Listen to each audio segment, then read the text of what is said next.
Alright, good to see you again. This video is for Tuesday, and we're reviewing certain components we covered last Wednesday and the day before. I know some folks were gone during that period, so we'll review a little, but at the same time talk about the topics we covered today, Monday.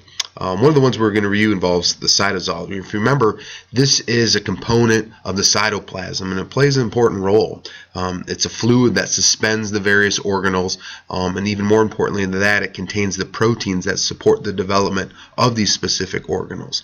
We know one of the organelles we introduced within the past day involves the lysosomes. If you remember, these are developed via the Golgi apparatus in the third pathway in which we talked about. In the foundation of their development, for their specific role, if you remember, they contain enzymes that digest non-usable materials.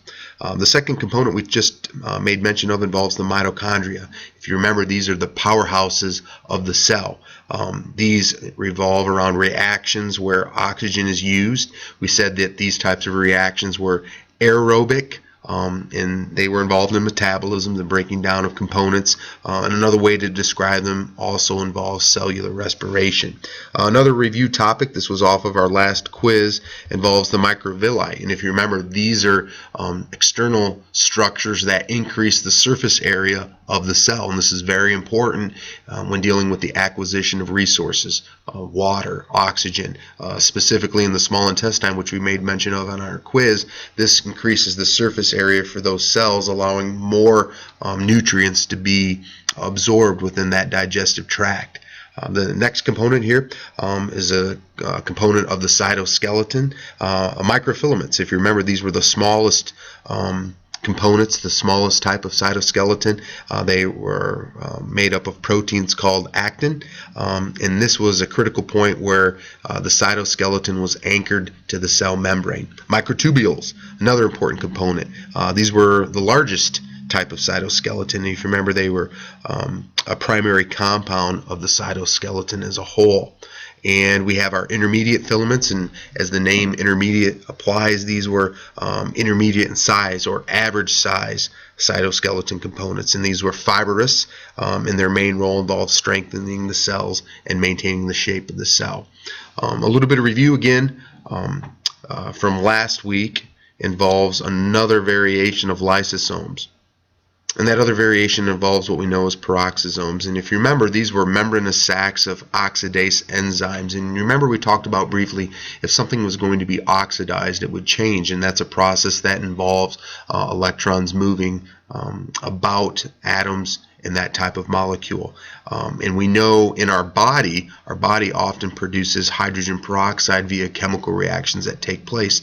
And this is a structure that actually helps to break down that potentially harmful product of those reactions into such things that are manageable by the body, things like oxygen and water.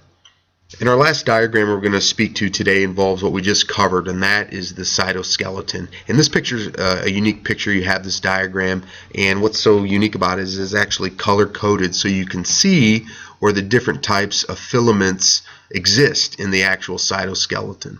And remember the role of the cytoskeleton at point A. It's a network of protein-based structures. These structures provide framework, and they provide support within the cell. And you can see from a color coding standpoint, the blue portions on the perimeter of the cytoskeleton, that's what we classify as being the microfilaments. And these, if you remember, the smallest, they're derived from proteins called actin, and these have a critical role in relation to anchoring the cytoskeleton to the cell membrane.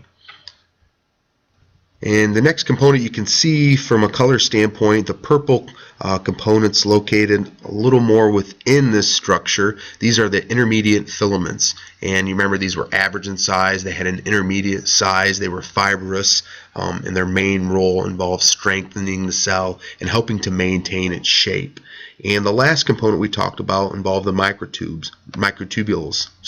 These were filaments that were larger in size, and if you remember, they made up the primary, or they were a primary compound of the cytoskeleton as a whole.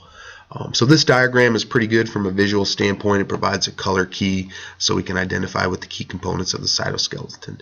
If you have any questions, make sure you let me know, and we'll see you tomorrow. Bye.